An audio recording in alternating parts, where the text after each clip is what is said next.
अस्सलामुअलैकुम everyone, welcome back to जोर का जोर। मीरब ज़ीशान और उमर ज़ाहिर की तरफ से आपको बहुत बहुत खुश आमदीद।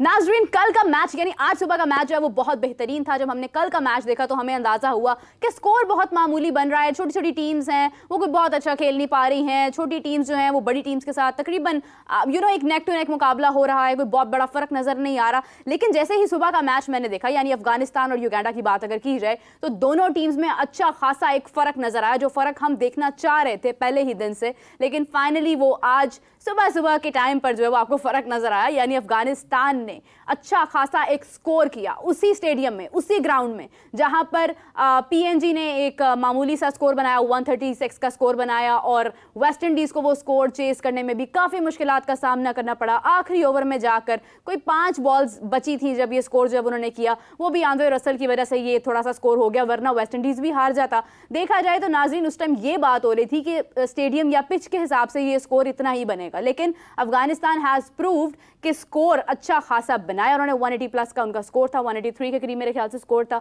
और उसके बाद अगर बात की जाए तो युगांडा को उन्होंने बहुत ही बुरी तरह से पीटा है। जी बिल्कुल, अफगानिस्तान ने एक काबली पुलाव की एक बहुत बड़ी देग बनाई है जो युगांडा की टीम हजम नहीं कर पाई। हाँ। और बहुत उम्दगी के साथ जो है मैं समझता हूँ इनिंग्स को एंकर किया दोनों ओपनर्स ने, इब्राहिम जदरान ने और रहमानुल्लाह गुरबाज ने। इन्होंने सेकंड जो है वो हाईएस्ट पार्टनरशिप किया T20 वर्ल्ड कप में 154 रन की, जो कि बहुत ही इम्पैकेबल अचीवमेंट है।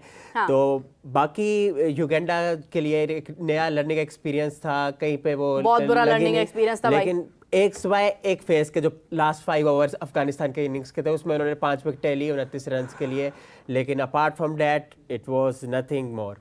एग्जैक्टली। और आप देखें कि जिस तरह से अफगानिस्तान की जानिब से विकेट्स ली गई हैं, मतलब फजल हक फारूकी की अगर बात की जाए, आप देखें कि उन्होंने कैसे विकेट्स ली हैं भाई, 5 wickets without conceding a single run to register his best bowling figures. Exactly, मतलब मेरे ख्याल से सिर्फ 9 रन उनको मतलब पड़े और उसके बाद उन्होंने 5 विकेट्स अपने नाम की हैं। सो खैर, बहुत इंटरेस्टिंग गुफ्तगू आज होने वाली है नाजरीन। मेरे साथ मेरा पैनल आज रंगारंग हुआ है माशाल्लाह से। आपकी मुलाकात करवाते हैं नाजरीन। सबसे पहले आपकी जान, क्रिकेट की शान, हाफिज इमरान। अस्सलाम वालेकुम हाफिज साहब। मेरा बहुत शुक्रिया। दूसरी जानिब नाजरीन, your one and only Fakhta on the set right now, Qadir Khawaja. अस्सलाम वालेकुम कादिर। वालेकुम अस्सलाम मेरा।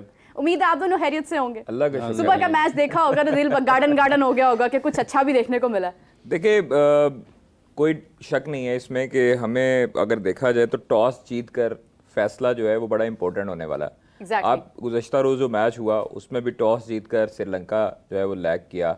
हाँ। उसकी वजह से अभी जो देख लें, युगांडा ने टॉस जीता, फील्डिंग को पहले तरजीह दी, लेकिन आप देखें कि जो बल्लेबाज हैं अफगानिस्तान के उनको कितना कॉन्फिडेंस मिला। ओपनर्स ही जो हैं वो इतना रन्स कर गए, और फिर उसके बाद आप देखें कि स्पिनर्स पे खास तौर पर अफगानिस्तान रिलाय करता है। तो स्पिनर्स को इतनी ज़्यादा विकेट्स नहीं मिली जितनी फजल हक फारूकी जो फास्ट बॉलर हैं। गुज़श्ता रोज़ जो आप देखें मैच, नॉर्किया ने आउट किए, रबादा ने आउट किए, फास्ट बॉलर्स ने डोमिनेट किया, आज भी फास्ट बॉलर डोमिनेट कर रहे हैं। तो पाकिस्तान के पास भी ये सुनहरी मौका है कि आमिर, शाहीन, हारिस रऊफ, ये तीनों जो हैं, नसीम शाह, 4 ये जो हैं वो डोमिनेट कर सके। और पाकिस्तान के पास एक से बढ़ के एक बॉलर है। अब देखना, हाफिज साहब इस साइड पे आते हैं, कमेंट्स करते हैं कि पाकिस्तान के फास्ट बॉलर जो हैं वो क्लिक कर पाएंगे या नहीं, क्योंकि शाहीन जो है वो अल्लाह का शुक्र है रिदम में वापस आ चुके हैं। हारिस रऊफ को हमने देखा है, उन्होंने बड़ी तगड़ी बॉलिंग की है इंग्लैंड के खिलाफ, तो ये उनके लिए प्लस पॉइंट है। इंजरी से वापस आकर इतनी तगड़ी बॉलिंग करना जो है वो आपका कॉन्फिडेंस भी बूस्ट अप करता है, और ख़ास तौर पर आपके जो साथी जो बॉलर होते हैं उनको भी एक कॉन्फिडेंस मिलता है कि आप अच्छी बॉलिंग कर रहे हैं, उनका भी एक मोराल बुलंद होता है। आमिर हैं, तजर्बाकार बॉलर हैं। अब यूटिलाइज किस जगह पे करना है, कप्तान जो है उसको खास तौर पर ये इसलिए कप्तानी दी जाती है क्योंकि उसने अहम फैसले करने होते हैं ग्राउंड में, तो इसलिए उस पर इन्हिसार होगा कि उसने अपने बॉलर्स को यूटिलाइज कैसे करना है। इमाद वसीम खास तौर पर जो ट्रम्प कार्ड साबित हो सकते हैं पाकिस्तान टीम के लिए, और इमाद वसीम को आप देखें इंग्लैंड के खिलाफ ऊपर वाले ओवर्स में लाए, अंडर 10 ओवर्स में उन्होंने यूटिलाइज किया और उन्होंने विकेट्स ली, उन्होंने स्कोर भी कम खाए। तो इसीलिए आप सरफराज अहमद की कप्तानी, हमारे पास एक फार्मूला उनके पास मौजूद है, उनकी फील्ड प्लेसमेंट, उनकी कप्तानी को देखना चाहिए। देखें, कोई छोटा बड़ा नहीं हो सकता।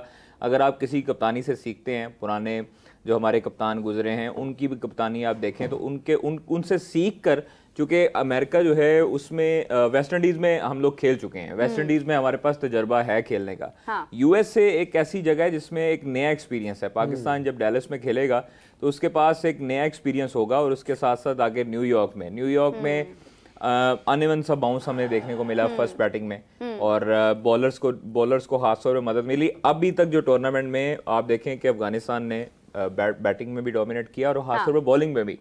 तो कोई भी आसान खरीफ नहीं है हमारे पास। अगर यूएसए को हम देखें तो यूएसए के पास भी बड़े जारहाना हिटर हैं, आप सब छक्के छुके वावा मारते हैं। अभी मैं देखी थी शयान जहांगीर की वाइफ का भी मैंने इंटरव्यू देखा थोड़ा सा, वो भी गुफ्तगू करी थी कि जी अंडर 19 खेले हुए पाकिस्तान से, कराची से बिलोंग करते हैं, अब वहाँ शिफ्ट हो गए हैं। मतलब प्लेयर्स जो हैं वो यूएसए के कोई नए तो नहीं है, मतलब वही सब देखे ना आप, कोरे एंडरसन जो है वो भी मुतअद्दिद मरतबा इंटरनेशनल क्रिकेट खेल चुके हैं, तो वो उनको रिप्रेजेंट कर रहे हैं। आपके पाकिस्तानी क्रिकेटर्स यहाँ से जो है वो अक्सर छोड़ के जाते हैं, जो दिल बर्दाश्ता होते हैं वो यूएसए चले जाते हैं। अब अच्छी ऑप्शन है।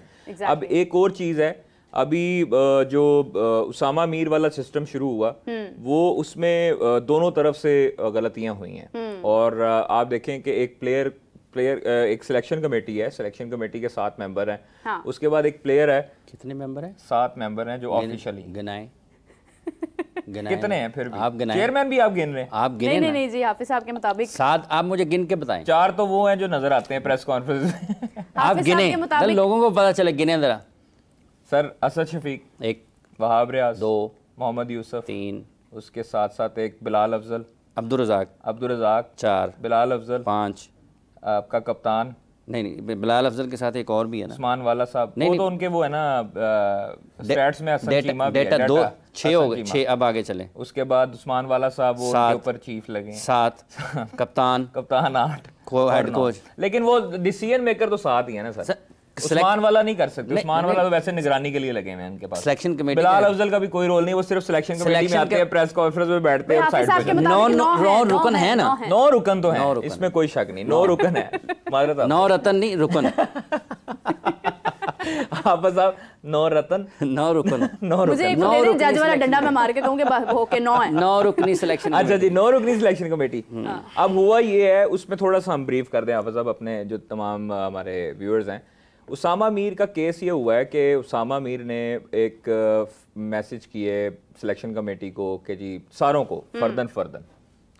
इससे पहले बाद में किससे ये जो केस पहले तो जब स्क्वाड अनाउंस हुआ ना उसके बाद मैं आपको स्टोरी उसके सारी स्टोरी सुना रहा हूँ। अच्छा, उससे पहले उन्होंने किया जी कि मुझे शामिल क्यों नहीं किया गया, पीएसएल में इतनी जो है परफॉर्मेंसेज हैं, मेरी विकेटें हैं, स्पिनर पहला कोई ऐसा स्पिनर है। तो सिलेक्शन कमेटी में से अजहर महमूद भी शामिल थे, तो उस वक्त जो हेड कोच थे अजहर महमूद थे, वहाब रियाज थे, अब्दुल रज़ाक थे, असद शफीक थे, मोहम्मद यूसुफ साहब थे। तो उन्होंने उनको बजरिया वीडियो लिंक उन्होंने बताया कि ऐसी बात नहीं है, आपके ये फ्लॉज थे। और हाँ, उन्होंने खास तौर पर मुझे जहाँ पर तशवीश हुई है, उन्होंने ये कहा है कि जी आप बॉलर बहुत अच्छे हैं, सारा कुछ अच्छा है, लेकिन आपके ऊपर जो हमें इस वक्त कम्बिनेशन के लिहाज से नजर आ रहे हैं वो बैटिंग भी अच्छी कर लेते हैं। अच्छा, हाँ, वो मुझे नजर नहीं आई है बैटिंग अभी तक कहाँ अच्छी हुई है उसके मुतबादल में। अच्छा, फिर उसके बाद जो है वो, लेकिन ये अच्छी रीत है, रवायत है कि सिलेक्शन कमेटी आज से कबल मतलब कभी जो है वजूहात नहीं बताती होती थी, प्लेयर के साथ फोन पे राब्ता करके नहीं करती होती थी बहस में कि आपको किस वजह से बाहर किया गया। थोड़ा सा बेहतरी आई है सिलेक्शन कमेटी में भी कि अगर आप किसी प्लेयर को एतमाद में लेते हो, उसको बताते हो। अच्छा, फिर उसके बाद उसामा मीर ने अब्दुल रज़ाक को उसके बाद मैसेज किया कि मेरे साथ ज्यादती हो गई। फिर उसके बाद अब्दुल रज़ाक ने सिलेक्शन कमेटी को, जो हमें ज़राए बताते हैं, सिलेक्शन कमेटी के साथ कहा जी इसका क्या करना है, इनको क्यों बताएं इनके साथ। फिर दोबारा वीडियो लिंक पे आए दूसरी मरतबा। तीसरी मरतबा उसामा मीर ने चेयरमैन को मैसेज कर दिया। चेयरमैन ने मीटिंग में काकूल में भी उनको कहा था कि आप मेरा नंबर लें और जो परेशानी हो वो मुझे बताएं। तो उन्होंने जी, प्लेयर ने चेयरमैन साहब को मैसेज कर दिया। चेयरमैन साहब ने अब जो है ना वो काफी गुस्से का इजहार किया सिलेक्शन कमेटी के साथ। हाँ। और सिलेक्शन कमेटी ने फिर उनको, उसामा मीर को फोन किया कि जी आपने अगर हमारे से आपको कॉन्फिडेंस नहीं मिला तो आप चेयरमैन के साथ जो है ना अपनी बातें शेयर कर लिया करें, हमें जो है वो आपको बताने की फिर ज़रूरत नहीं है, हम आपको इतना ब्रीफ कर चुके हैं कि ऐसे ऐसे इस वजह से बाहर किया। फिर उसके बाद हुआ ये कि इनका काउंटी का जो बी विटालिटी जो T20 ब्लास्ट है वो उनके साथ एक कॉन्ट्रैक्ट था, उनके साथ सब कुछ हो गया हुआ था। हाँ। अब सिलेक्शन कमेटी की गलती ये है कि सिलेक्शन कमेटी ने उसामा मीर को कहा कि आपको NOC हम दे देंगे, दिलवा देंगे, आप जाएं। जो हमें जराए बताते हैं, आप जाएं हमें जो है वो हम आपको करवा देंगे एनओसी। अच्छा, अब सिलेक्शन कमेटी ने ये नहीं चेक किया कि उसामा मीर एक ऑफिशियली और लीगली तौर पर 2 एनओसी ले चुके हैं लीग्स खेलने के लिए। Khwaja Sahab sir 2 leagues selection committee any बेखबर सी। सर सिलेक्शन कमेटी की गलती है ना, अगर सिलेक्शन कमेटी का बनता ही नहीं है। आपने सिलेक्शन कमेटी की ये चीज बनती नहीं है कि उसामा मीर को वो गो एड दे, क्योंकि ये इंटरनेशनल डिपार्टमेंट का जो है ना वो उसका मुतालिक ये काम है और उस्मान वाला इसको देखते हैं। तो उस्मान वाला को उस वक्त तक खबर ही नहीं थी और उसामा मीर ने टिकट ली, बिजनेस क्लास की, खुद परचेज की और उसके साथ तमाम तर उन्होंने जो है वो काउंटी वालों ने होटल्स दे दिए, गाड़ी दे दी, क्योंकि वहाँ पर जब आप काउंटी खेलने जाते हैं तो वो आपको घर भी देते हैं और साथ गाड़ी देते हैं। तो उन्होंने गाड़ी और घर उसामा मीर को दे दिया। उसामा मीर इंग्लैंड पहुंच गए। उसके बाद उसामा मीर को इंटरनेशनल डिपार्टमेंट ने कहा जी आप 2 लीग्स खेल चुके हैं तो आप नहीं जा सकते, आप नहीं खेल सकते। उस टाइम पे परेशानी और असल बात वहां पर खुली और काउंटी ने खास तौर पर उसामा मीर को, देखे प्लेयर के लिए बड़ी एम्बैरेसमेंट होती है कि जब आप वहां पर पहुंच जाएं, आप उनकी चीजें यूटिलाइज कर रहे हो और फिर उसके बाद आप कहें जी कि मुझे तो इजाजत ही नहीं मिली। तो ये चीजें हमारे बोर्ड को देखनी चाहिए और एक लिस्ट शाया कर देनी चाहिए हर प्लेयर को, एक इंटीमेशन दे देनी चाहिए आपको प्लेयर को कि आपकी 2 लीग्स हो चुकी हैं, अब आपको एनओसी नहीं मिलेगा। पता हो ना प्लेयर को भी, कभी कभी इंसान भूल जाता है। क्यों इसमें वैसे एक इतला ये भी है, जैसे अभी ख्वाजा साहब ने सारी चीज़ें बयान की हैं, एक इतला ये भी है कि शायद जो सिलेक्शन कमेटी थी, वैसे अभी वाला साहब को फ़ोन पे ले लें, करो ज़रा उन्होंने फ़ोन करिए जी। हाँ करो ना। एक इतला ये भी थी कि जो सिलेक्शन कमेटी है उसको ईमेल्स की हुई हैं उसामा मीर ने अपनी एनओसी के लिए। उन्होंने उनको बताकर सिलेक्शन कमेटी की इजाज़त से गई और सिलेक्शन कमेटी को ये पता था कि इनकी 2 साल में हो चुकी हैं और उन्होंने कहा था ठीक है, बजाय इसके कि आप फारिग बैठें, आप क्रिकेट खेलें और अगर हमें ज़रूरत पड़ती है खुदा न खास्ता वर्ल्ड कप के दौरान तो हम आपको इंग्लैंड से बुलवा लेंगे। उनको इजाज़त दी गई थी कि सिलेक्शन कमेटी की तरफ से, और ये भी कुछ बताया जाता है कि सिलेक्शन कमेटी की तरफ से ये पैगाम भी उनको दिया गया था कि अगर हमें ज़रूरत पड़ गई दौरान वर्ल्ड कप तो हम आपको इंग्लैंड से बुला लेंगे वर्ल्ड कप के लिए। नेशनल ड्यूटी सबसे पहले होती है, तो अगर नेशनल ड्यूटी पर आपको जाना है तो फिर आपको अपनी टूर्नामेंट छोड़कर आना पड़ेगा इंग्लैंड से। तो वो खिलाड़ी जाते हैं, ना कोई टूर्नामेंट जिस तरह हसन अली को रखा है, हाँ ठीक है, ना कोई आपको काउंटी रोकती है, ना आपको कोई और कोई भी लीग भी अगर आप खेल रहे हो तो आपको वो लोग नहीं रोकते, क्योंकि आपकी नेशनल ड्यूटी पर आपको कॉल कर लिया जाता है। ठीक है, भले आपने पहले से तय भी कर लिया हो ना, तो जब नेशनल ड्यूटी की बात आती है ना, तो जितने भी ऑर्गेनाइजर्स होते हैं लीग के हवाले से या फिर आप किसी काउंटी की तरफ से खेल रहे हैं, काउंटी की जो इंतजामिया होती है वो इसमें इस हद तक सख्ती नहीं करते, क्योंकि प्लेयर उनको ये पता होता है कि इस सीज़न में अगर ये 4 मैच नहीं खेल पाया तो अगले सीज़न में जब हम कॉन्ट्रैक्ट की तरफ जाएंगे तो हम ज़्यादा बेहतर तरीके से निगोशिएट कर सकते हैं। और अगर इस सीज़न में भी इसने हमारे साथ 6 मैचेस खेले हैं और 6 में ये हमारा टॉप परफॉर्मर है, तो वो उसके नेक्स्ट ईयर के उसको कॉन्ट्रैक्ट को वो टर्मिनेट करने की बजाय वो उसको अगले साल के लिए दोबारा ले लेंगे। तो इस तरह से ये चीज़ें चलती हैं। लेकिन अब तक की जो इत्ला, जैसे एक कादिर साहब ने बताया है, वो भी अपनी जगह पर यकीनी तौर पर ठीक होगी, लेकिन क्रिकेट के हलकों में ये बात भी हो रही है कि उसामा मीर को सिलेक्शन कमेटी ने इजाज़त दे दी थी खेलने के लिए, इस शर्त पर भी, ये भी साथ ही साथ सुनने को मिलती है कि अगर उनको वर्ल्ड कप के दौरान पाकिस्तान टीम को ज़रूरत पेश आई तो वो वर्ल्ड कप खेलने के लिए दस्तयाब होंगे। अब एक बात ये हो गई। अब दूसरी बात जो सिलेक्शन कमेटी के हवाले से कादिर साहब ने की है उसामा मीर की कारकर्दगी को सामने रखते हुए, और वो मेरिट पर जो लोग हैं जिसको सिलेक्ट किया गया है वो बैटिंग में भी चूंकि अच्छे हैं इसलिए उनको शामिल किया गया। लेकिन देखिए बात ये है, राइट आर्म लेग स्पिनर की पहली जो उसका सिलेक्शन का तकाजा है ना मुंतखब होने का, वो बैटिंग नहीं है, वो उसकी बॉलिंग है। क्या वो बॉलिंग फॉर्म उनकी अच्छी है या नहीं है? ठीक है, उनकी बॉलिंग फॉर्म अच्छी नहीं है। आपकी करंट फॉर्म जो है वो मैटर करती है, आप उसको सामने लेकर किसी भी खिलाड़ी का इंतखाब करते हैं। वो उसामा मीर है, वो उस्मान कादिर है। आपने ये आगे बॉलें डाल के अपने पाँव में बॉलें डाल के छक्के खाने थे, तो आप इतने मैचेस उस्मान कादिर को भी 4 साल में दे देते ना, पता लगता कि उसमें कितना पोटेंशियल है। इन दोनों से ज़्यादा अच्छा स्पिनर है, उसामा से भी और उससे भी, दोनों से स्पिन के एतबार से। उस्मान खान अल्लाह ताला तो उसको इज्जत दे रहा है, उसको अल्लाह ताला मजीद इज्जत देता रहे, अपने हिफ्ज़ो मान में रखे, इनके शर से बचाए। वो अगर परफॉर्मेंस नहीं देता हाफिज साहब, उसका कैरियर तो तबाह हो गया। बिल्कुल ऐसे उस्मान कादिर का हुआ। लेकिन ये ऑस्ट्रेलिया से कादिर ने एग्जैक्टली मेरे पॉइंट में आ रहा था कि ऑस्ट्रेलिया का उनका फ्यूचर हो सकता था। एग्जैक्टली देखें, अपने मुल्क के लिए सैक्रिफाइस करना बहुत बड़ी बात होती है। मेरा हमेशा अपने मुल्क के लिए लोग खेलते हैं, क्रिकेट खेलते हैं। मुझे समझ नहीं लगती है कि यहाँ पर, अच्छा अभी उसामा मीर की बात चल रही थी। अच्छा एक मिनट ख्वाहिशम, उसामा मीर, जब आप कैसे, जब दो तरफा है ना, सम टाइम आप अच्छी परफॉर्मेंस पर भी मुंतखब नहीं होते। देखिए क्रिकेटर्स आजकल के जो है ना, ये वक्त इनके पास शायद उतना नहीं है या कम है, या कहते हैं मतलब क्या किस तरीके से आप अच्छी परफॉर्मेंसेस पर भी बाज़ औक़ात नज़रअंदाज हो जाते हैं। बिल्कुल हो रहे हैं। लेकिन आप में इतनी ज़्यादा हिम्मत होनी चाहिए, आपको पता होना चाहिए कि मेरी परफॉर्मेंस ही मेरी सबसे बड़ी दलील है, वकील है, तो मैं परफॉर्म करूँगा, दोबारा आ जाऊँगा। मोहम्मद अली भी तो उसी PSL में बहुत अच्छी बॉलिंग की ना उन्होंने, वो भी नहीं सिलेक्ट हुए, ठीक है। उसामा मीर का बड़ा भारी मुआवजा था उनका, जो कॉन्ट्रैक्ट का जो 70,000 पाउंड, एक बड़ा मुआवजा उनका। और फिर जो खाली चीज़ है, अब जो डायरेक्टर साहब हैं, उस्मान वाला साहब जो कि डायरेक्टर इंटरनेशनल हैं क्रिकेट के, उनको बजाय इसके, अब ये इतनी तो भोली दुनिया नहीं है ना कि उनको ये ना पता हो कि उसामा चला गया, सिलेक्शन कमेटी ने उनसे कोई बात नहीं की होगी। फर्ज कर ले नहीं भी पता, तो आप अपनी सिलेक्शन कमेटी से तो पूछ सकते हैं कि पाकिस्तान का एक सेंट्रली कॉन्ट्रैक्टेड प्लेयर इंग्लैंड में काउंटी खेल रहा है, क्या सिलेक्शन कमेटी को उसकी जरूरत है या नहीं है। 2 NOC हो गई ना, वो तो एक और बात है। तो क्या सिलेक्शन कमेटी इसका तयन करेगी या डायरेक्टर इंटरनेशनल इसका तयन करेगा कि किस खिलाड़ी ने क्रिकेट खेलनी है, किसने नहीं खेलनी है, किसने कितनी खेलनी है, किसने कितनी नहीं खेलनी है। वो खाली बैठा रहे बजाय इसके कि वो पाकिस्तान में बैठा रहे और अचानक से उसको वेस्ट इंडीज से, अमेरिका से कॉल आए, जी जाएं पाकिस्तान को जरूरत है आपकी, आ जाएं।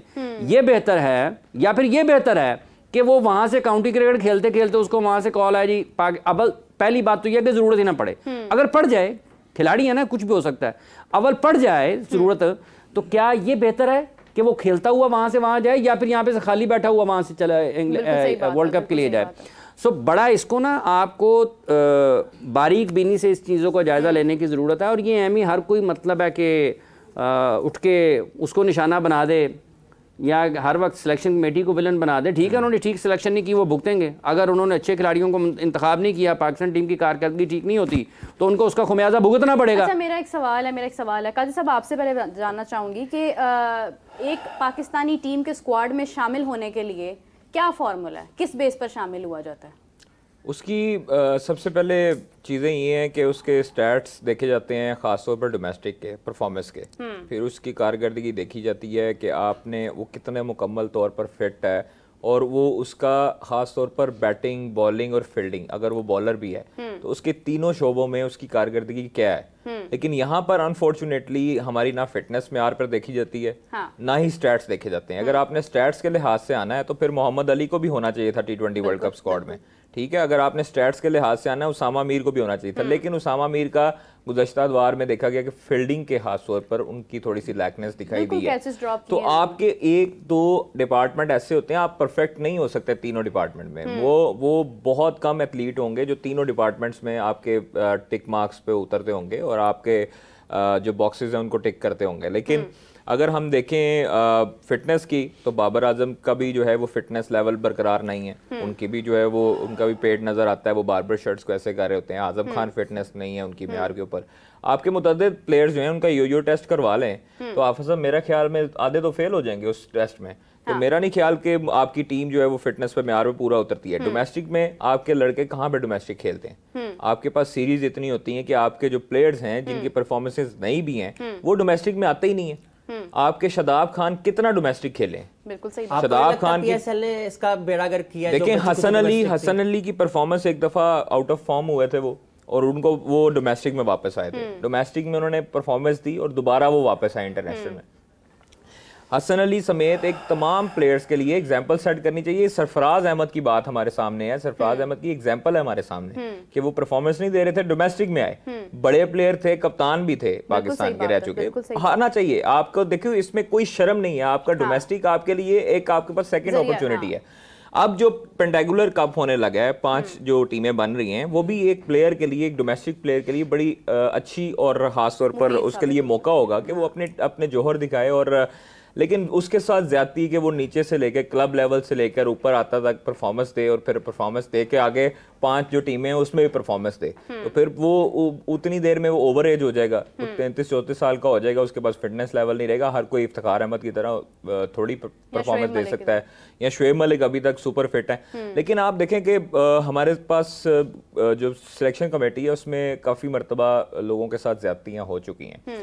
1-1, 2-2 मैचेस दिए और फिर उसके बाद उसको ऐसे साफ कर दिया गया कि उसकी चक्कर ही नहीं है। आप टेस्ट में देख लें आबिद अली को, आबिद अली अभी तक डोमेस्टिक खेल रहे हैं, हाँ, बिल्कुल ऐसे ही। और वो उनको हार्ट का जो है वो अभी भी वो इंग्लैंड में काउंटी खेल रहे हैं। अब मोहम्मद अब्बास जो हैं उन्होंने इतनी परफॉर्मेंसेस दी डोमेस्टिक में, काउंटी में, अभी तक वो उनको नजरअंदाज किया जा रहा है। आप देखें कि जिस तरह से मतलब दूसरे ममालिक में जिस तरह से अपने प्लेयर्स को किया जाता है, आप जोफ्रा आर्चर की एग्जांपल ले लें, आप उनको देखें कि उनके ऊपर इंग्लैंड को पता था कि ये हमारा जो है वो प्राइम फास्ट बॉलर है और इसके पास इसके ऊपर इन्वेस्ट किया है हमने और इस पे आप इसका ख्याल रखना है।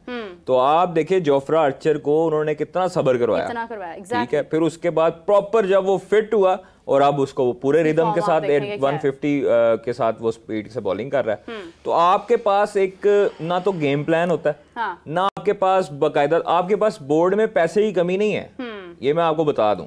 अरबों रुपए यहाँ पर पाकिस्तान क्रिकेट बोर्ड के अकाउंट में इस टाइम पड़े हैं और वो अब जो पुराने चेयरमैन थे वो अरबों रुपए को देकर खुश होते थे कि ये जो है वो अरबों रुपए पड़े हैं, जबरदस्त, अब जो है ना ये काम सही है, तो इसको इनाम दे दिया, इसको दे दिया। आप अपने ग्रास रूट लेवल को जब तक अपने ऊपर इन्वेस्ट नहीं करेंगे, आप अपने बच्चों को, आप अपने स्कूल कॉलेज लेवल के, जब पुराने दौर होते थे उस टाइम पे स्कूल कॉलेज लेवल से ही प्लेयर निकलते थे, यूनिवर्सिटी लेवल से ही प्लेयर निकलते थे। वसीम अकरम आप देख लें इस्लामिया कॉलेज लाहौर से खेलते रहे, मुतअद्दिद प्लेयर इस्लामिया कॉलेज से खेलते रहे, एमओ कॉलेज से खेलते रहे, मुतअद्दिद लोग खेलते रहे। क्लब्स एक ऐसे वहां पर होते थे कि आप देखें वो लुधियाना जिम खाना जो क्लब था, अब्दुल कादिर है, मुख्तलिफ क्लब्स ऐसे हैं जिधर से इंटरनेशनल प्लेयर्स निकले हैं और आपके कॉलेजेस से निकले हैं, सलमान बट वगैरह, तौफीक उमर, ये एमओ कॉलेज से, सेंट्रल मॉडल स्कूल से, ये गवर्नमेंट सरकारी स्कूलों से ही प्लेयर निकलते हैं। ये कोई ऑक्सफोर्ड से पढ़ के नहीं आते कि बाहर इंग्लैंड में आप खेल रहे हैं तो आपको आगे। इसलिए हमारे जब तक ग्रास रूट लेवल नहीं बेहतरीन होगा उस टाइम पे हम लोग कुछ नहीं कर सकते। इस लेवल पर जब प्लेयर्स आते हैं ना तो उनको कोचिंग की जरूरत नहीं होती मेरा, उनको वो प्रो हो चुके होते हैं, वो प्रोफेशनल हो चुके होते हैं, उनको कोचिंग की क्या जरूरत है। मुझे तो हैरानगी होती है कि अगर शाहीन शाह अफरीदी को, बाबर आजम को भी इस टाइम पे अभी कोचिंग की जरूरत है, तो फिर जो पुराने लड़के हैं, जो नीचे लड़के हैं पाकिस्तान ए के, शाहीन के, अंडर 19 के, उनको तो फिर 50-50 कोचेस एक लड़के पे लगाने चाहिए।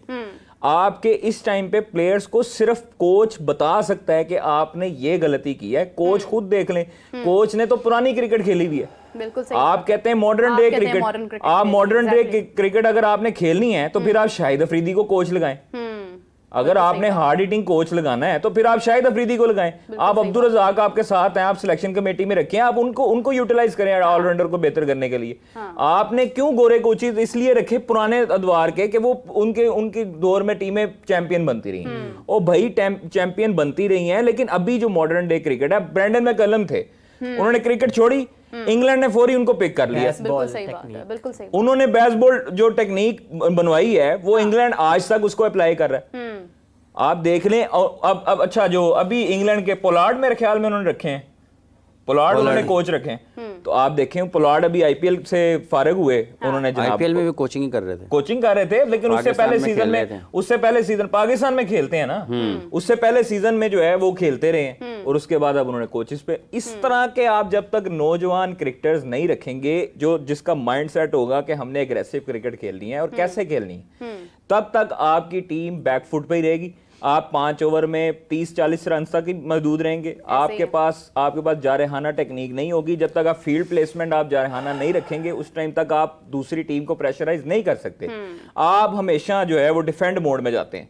आप 10 ओवर्स में अपने बॉलर को कहें कि आपने फील्ड प्लेसमेंट ऐसी लेनी है कि अगला बैट्समैन जो है वो जिधर मारने के जाए उधर फील्डर खड़ा हो। अच्छा, अभी के लिए जो हमारे पास जो डिफेंसिव स्टेटमेंट्स हैं हाफिज साहब, आप देखें कि एक तो ये कि जी हमने कल का मैच देखा, उसमें स्कोर ही नहीं बना, हार्डली मतलब 80 का स्कोर बना, ठीक है। उसके बाद आप कहते हैं कि जी ये तो पिच है, इस पर तो स्कोर ही बहुत कम बन रहा है। उसके बाद इस पर तनकीद हो रही है। दूसरी एक और बड़ी चीज़ जिसके ऊपर बात हो रही है वो ये है कि स्टेडियम इतना दूर है कि प्लेयर्स जो हैं वो ट्रैवलिंग की वजह से भी थकावट का शिकार है। 8-8 घंटे उनको फ्लाइट का वेट करना पड़ रहा है और फिर जाकर वो सारी चीज़ें मैनेज कर रहे हैं।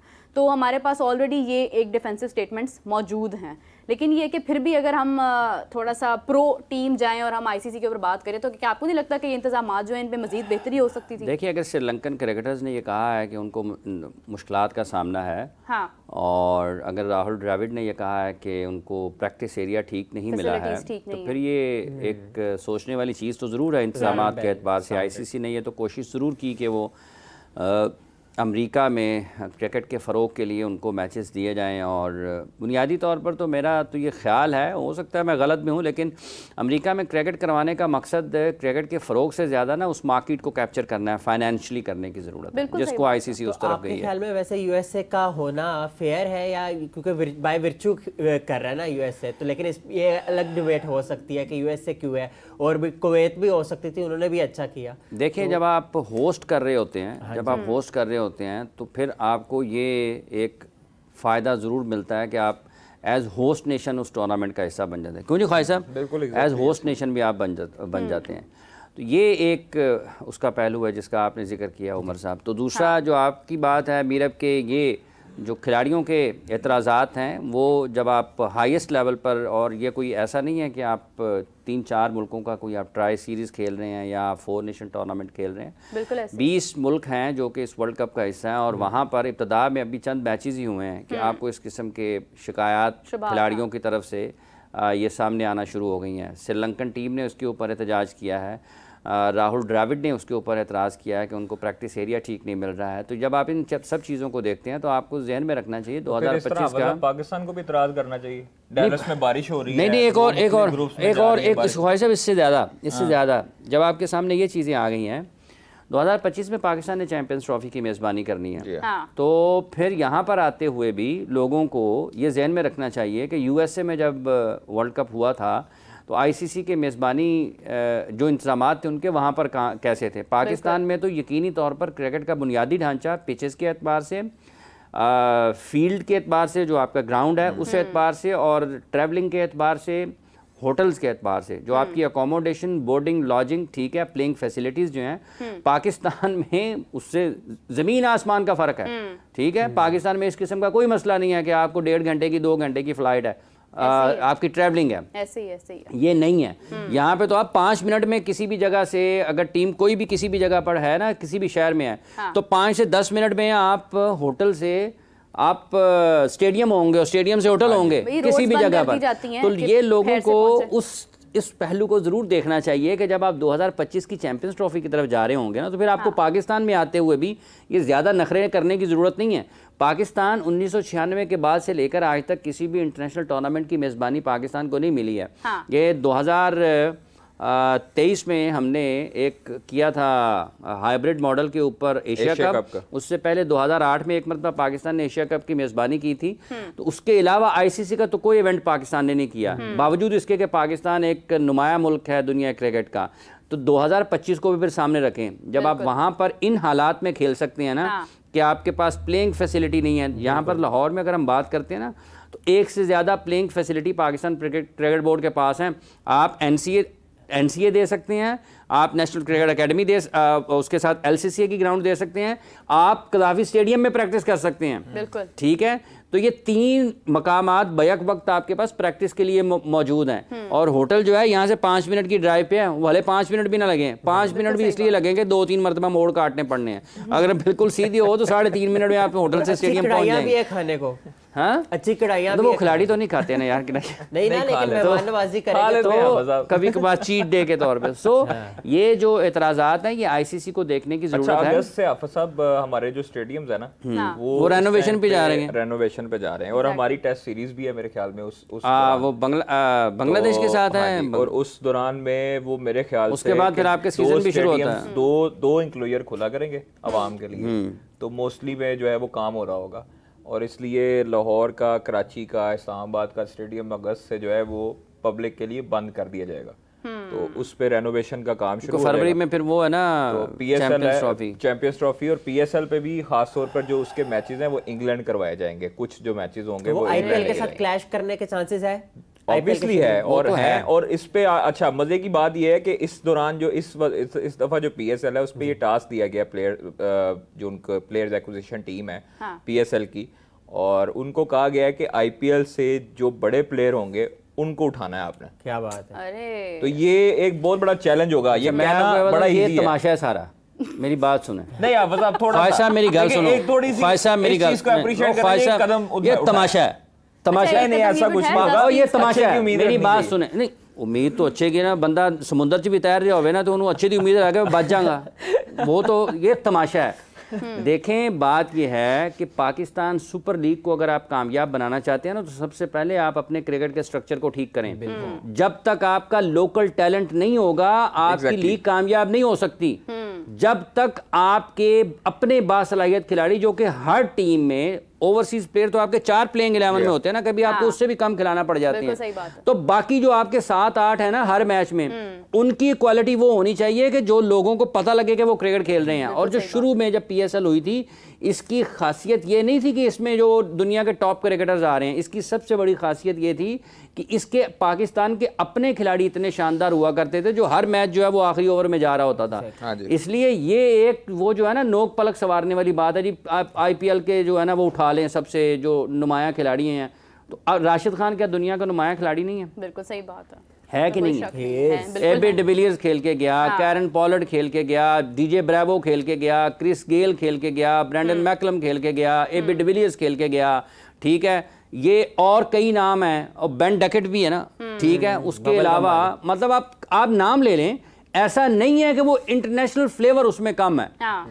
जब आपकी अगर किसी जगह पे कम भी होता था ना, तो जो आपका लोकल टैलेंट होता था ना वो लोगों को अट्रैक्ट कर लेता था। भी खेला था। अब यहाँ पर अगर आप देखते हैं ना, पाकिस्तान का ये ठीक है खबर है जी, उठा लो जी उसको भी, वहां से उसको ले लो, वहां तो ले लें।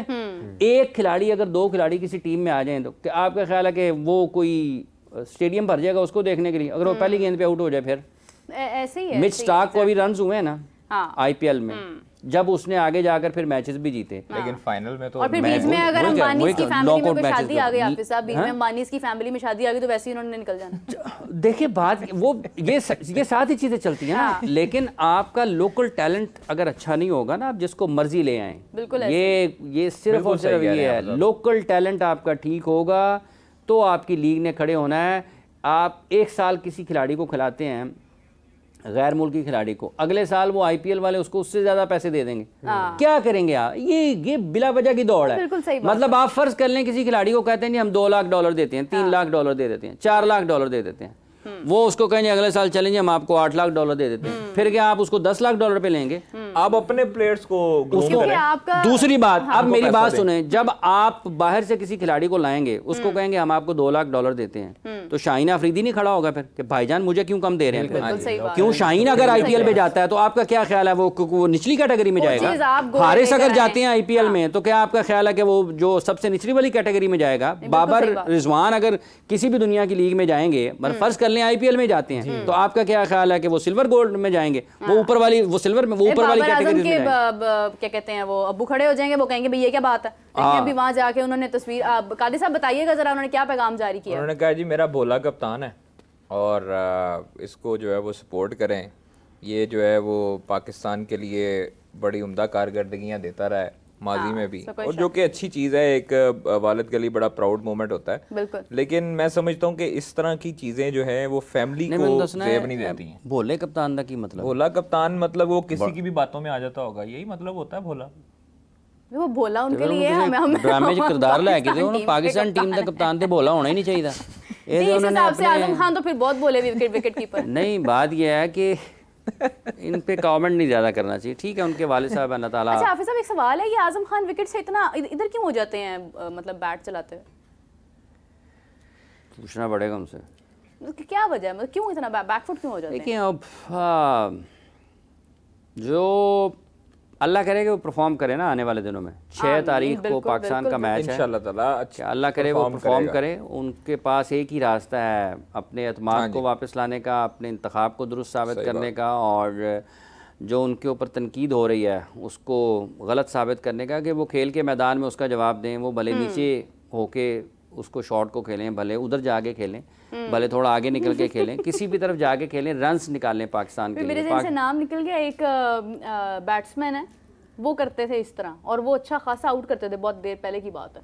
मेरे जहन से उनका नाम निकला, मुझे लगता है अपनी तरफ से वो थोड़ा सा ना कोशिश करते हैं, थोड़ा गोरा अंदाज अपनाने की, फिर आउट हो जाते हैं। नहीं ये बात नहीं है मेरा, असल में ना देखें जब जो है ना आपके ऊपर बुरा वक्त चल रहा होता है ना, तो फिर सारी चीज़ें ख़राब होती हैं। आज़म खान के लिए मसला जो सबसे बड़ा ये है इस वक्त कि उनके बैट से रन्स नहीं निकल रहे हैं। अगर वो 6 तारीख को पाकिस्तान के लिए छक्के लगाते हैं और मैच जितवा देते हैं, फिर 9 को भी वो उसी कारकर्दगी को दोहराते हैं, उनकी मीम्स फिर भी बननी है।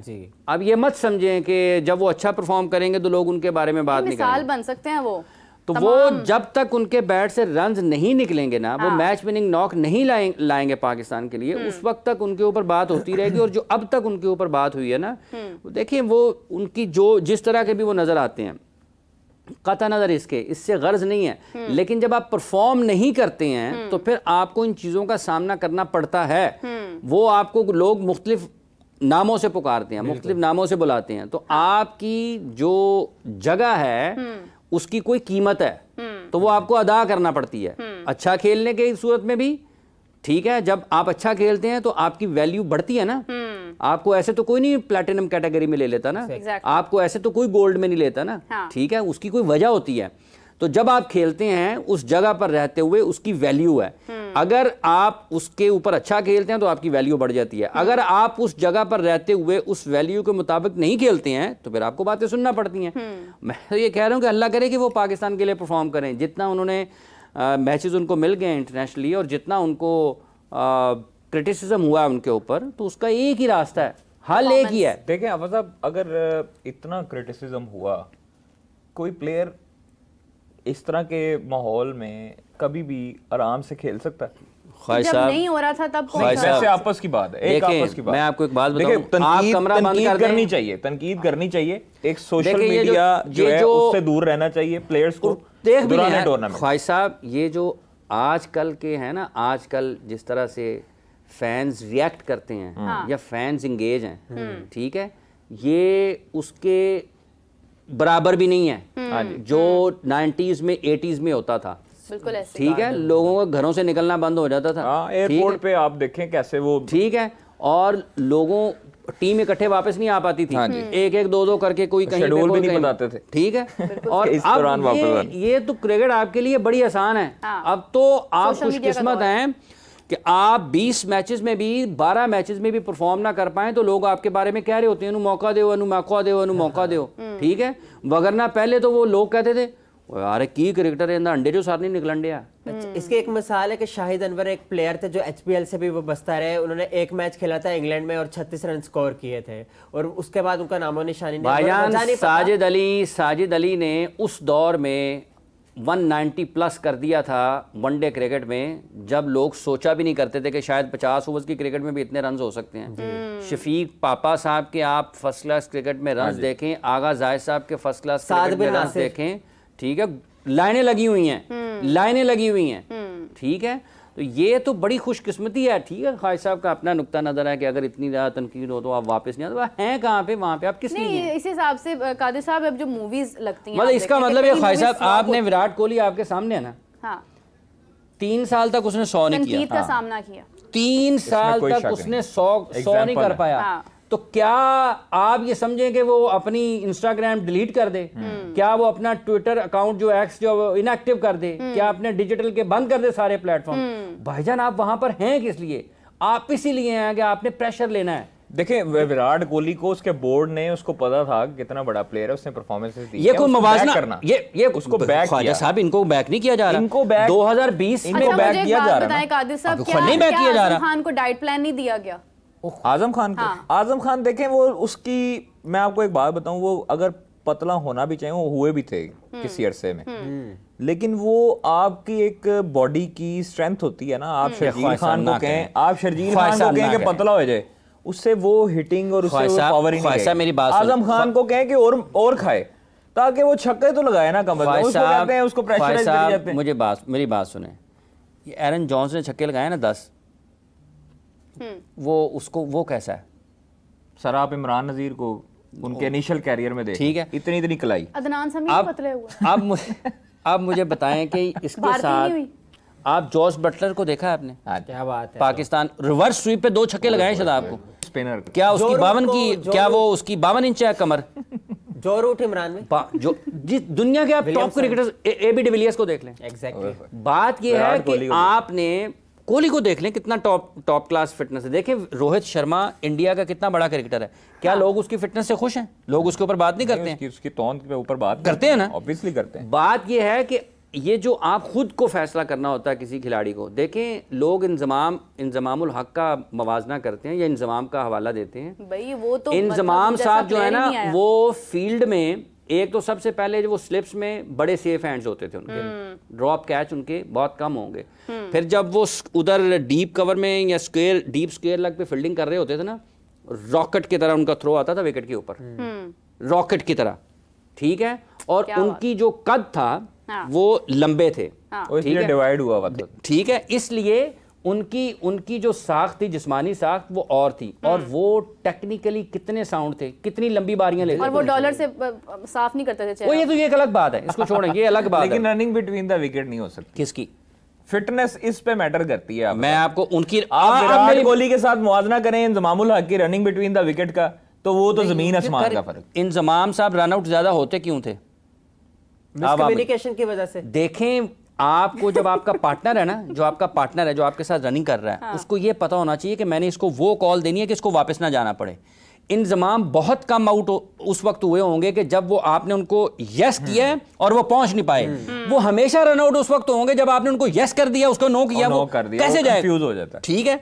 तो उनकी फिटनेस और ये वाली फिटनेस जो है ना, ये बड़ा जमीन आसमान का फर्क है। अब आप क्यों आपसे शॉर्ट बॉल नहीं, इंजमाम को एक बाउंसर किया था कर्टली एम्ब्रोज ने, नहीं बाउंसर नहीं किया था, को बॉल उनको मुश्किल किया, उन्होंने डक किया और उसके बाद एम्ब्रोज बोला, अगला बॉल उसने शॉर्ट बॉल किया, ही हैमर्ड हिम, तो फिर वो बॉल कितों फड़िया सी, वो एम्ब्रोज नहीं जाना पिया सी फड़ने यहाँ से।